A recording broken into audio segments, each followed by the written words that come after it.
আসসালামু আলাইকুম। Hi, I am Rakibul Hasan. Welcome to my channel. আজকে আমি আপনাদের নতুন উইন্ডোজ 11 সেটআপ প্রসেস দেখাবো। আপনারা হয়তো অনেক এক্সাইটেড উইন্ডোজ 11 সেটআপ দেওয়ার জন্য, কিন্তু অনেকে এর মধ্যে হয়তো বা উইন্ডোজ 11 সেটআপ দিতে গিয়ে দেখেছেন যে পিসি ইজ নট এলিজিবল এমন একটা নোটিফিকেশন আসছে। তাই আজকে আমি আপনাদের ওল্ড উইন্ডোজে কীভাবে নতুন এই উইন্ডোজ 11 সেটআপ দেওয়া যায় সে গাইড করব। আশা করি আপনাদের ভিডিওটা ভালো লাগবে। সবার প্রথমে আপনাদের দুটো জিনিস ডাউনলোড করতে হবে। একটা হলো উইন্ডোজ 11 আইএসও ফাইল, আর Windows 7 USB DVD maker. USB DVD মেকারটা আপনারা ডাউনলোড করার পরে ইনস্টল করবেন। আর আমি এই দুটো ফাইলের ডাউনলোড লিঙ্ক আমার ভিডিও ডিসক্রিপশনে দিয়ে দিব লিঙ্ক, আপনারা সহজেই ডাউনলোড করে নিতে পারবেন। তারপর উইন্ডোজ 7 ইউএসবি ডিভিডিটা ডাউনলোড করার পরে ইনস্টল করবেন। তারপরে হলো জাস্ট এটা ক্লিক করার পরে আইএসও ফাইলটা সিলেক্ট করে দেবেন। আইএসও ফাইলটা সিলেক্ট করার পরে আপনারা পেন ড্রাইভটা কানেক্ট করবেন, ইউএসবি ড্রাইভটা। তারপর আপনারা জাস্ট ইরেজ করবেন, যেভাবে দেখাচ্ছি এভাবে করবেন।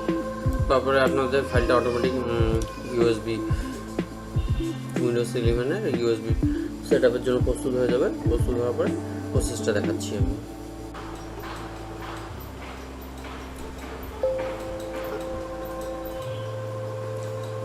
ইউএসবি ড্রাইভটা যখন 100% কমপ্লিট হয়ে যাবে, সেটআপের জন্য প্রস্তুত হবে, তখন আপনি ইউএসবি ড্রাইভের ভিতরে ঢুকে এই সেটআপ ক্লিক করে ওপেন করবেন, ডাবল ক্লিক করে। তখন দেখবেন যে পিসি স্ক্যান কভারে বলবে যে your PC is not eligible বা সামথিং কিছু এমন বলবে যে আপনার পিসিতে উইন্ডোজ 11 সেটআপ দেওয়া যাবে না। তখন আপনার কিছু সাপোর্টিং ফাইল এই সোর্স ফোল্ডারে কপি করে পেস্ট করতে হবে, তাহলে আপনার উইন্ডোজ 11 জন্য আবার প্রস্তুত হয়ে যাবে আপনার এই পিসিটা।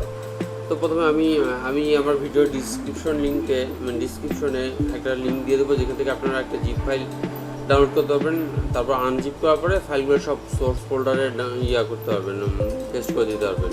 জাস্ট আমি দেখাচ্ছি এই ফাইলগুলোর আমি ডাউনলোড লিঙ্ক দিয়ে দেবো। আপনি জাস্ট এই সোর্স ফোল্ডারের মধ্যে জাস্ট রিপ্লেস করে দেবেন ফাইলগুলো।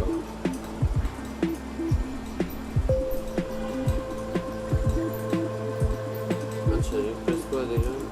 রিপ্লেস করার পরে আবার যখন সেটআপ এই ইয়েটা ডাবল ক্লিক করবেন, ডাবল ক্লিক করার পরে আপনাদের এরকম হবে, ওপেন হওয়ার পর প্রিপেয়ারিং হওয়ার পরে জাস্ট এরকম সরাসরি চলে আসবে। জাস্ট অ্যাকসেপ্ট করবেন। অ্যাকসেপ্ট করার পরে অপশন আপনারা পাবেন যে just keep personal files and apps. আপনার উইন্ডোজ 11 করতে গেলে সেটআপ হতে গেলে আপনার উইন্ডোজ 10 যে পার্সোনাল ফাইল অ্যান্ড অ্যাপস আছে সেগুলো আপনি রাখতে পারবেন। চাইলে শুধু পার্সোনাল ফাইলস রাখতে পারবেন এবং নাথিং। আমার মনে হয় সবচেয়ে বেস্ট হয় নাথিং, ক্লিন ইনস্টল দিলেই সবচেয়ে বেস্ট হয়।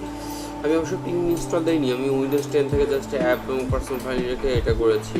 এটাতেও আমি যথেষ্ট ফাস্ট পেয়েছি, খারাপ দেখিনি।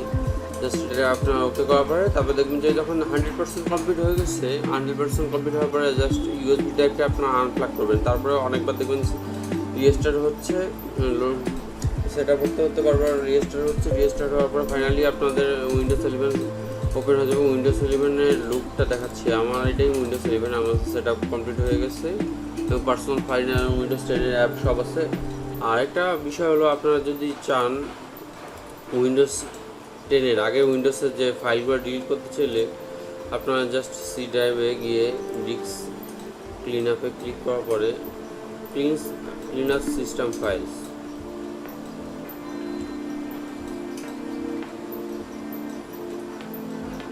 লোডিং হচ্ছে, ক্যালকুলেটিং। আচ্ছা, এইখানে দেখবেন এটা মাঝখানে দেখবেন যে আপনারা ওল্ড উইন্ডোজে একটা ফাইল পাবেন, 15 GB বা সামথিং 10 GB প্লাস একটা ফাইল দেখবেন। জাস্ট ওটা ক্লিক করে ওকে করে দিয়ে ডিলিট করবেন। ডিলিট করলে আপনাদের ওল্ড উইন্ডোজের সমস্ত ফাইল ডিলিট হয়ে যাবে এবং আপনাদের উইন্ডোজ 11 একবার টোটালি হয়ে যাবে। আপনারা চাইলে অবশ্য উইন্ডোজ 11 আপডেট অফ করে নিতে পারেন, যাতে উইন্ডোজ আপডেটের ঝামেলাগুলো না হয়।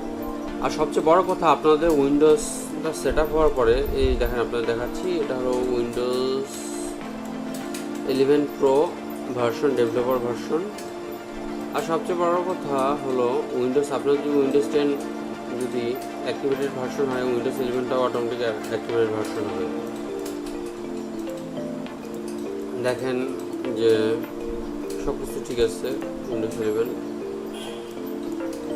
আপনার যদি কোনো কিছু বুঝতে সমস্যা হয় বা অসুবিধা হয় তাহলে আপনারা অবশ্যই কমেন্ট করে জানাবেন, আমি অবশ্যই সলভ করার চেষ্টা করব। আর আপনার অন্য বিষয়ের কোনো কিছু যদি জানার থাকে, কোনো টিউটোরিয়াল বানাতে পারেন, তাহলে আমি অবশ্যই ট্রাই করব সময় করে বানানোর জন্য। আর অবশ্যই আমার চ্যানেলটাকে সাবস্ক্রাইব করবেন, যাতে আমার যে কোনো ধরনের ভিডিও আপনারা সহজেই নোটিফিকেশন পান। Thank you so much guys. সবাই ভালো থাকবেন, সুস্থ থাকবেন, সবার জন্য এই কামনা করি। আমার জন্য দোয়া করবেন। আল্লাহ হাফেজ।